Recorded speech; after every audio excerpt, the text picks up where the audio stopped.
இந்த செருப்பு எனக்கு வேண்டாங்கன்னு. அப்பா ஏன்பா?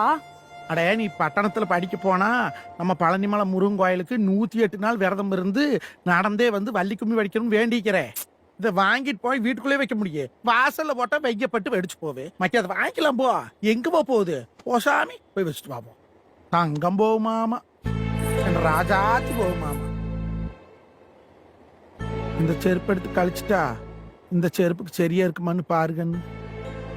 இல்லைங்கப்பா, நானும் அப்பா இல்லாமல் வளர்ந்த பொண்ணுதான்ப்பா. இன்னைக்கு தான் அப்பா இல்லைங்கிற வருத்தமே எனக்கு தெரியுது. நம்ம பாப்பாவை என்னோட தங்கச்சியாக நினச்சிக்கிறேன். நான் இன்னைக்கு தான் முதல் மாதம் சம்பளம் வாங்கியிருக்கேன். என் தங்கச்சிக்கு நான் ஒரு gift கொடுக்குற மாதிரி கொடுக்குறேன்ப்பா. சாமி, நீ என்னை அப்பான்னு சொல்லிட்ட. இந்த உலகத்துல இதை விட பெரிய பரிசு நான் கிடைக்குமா?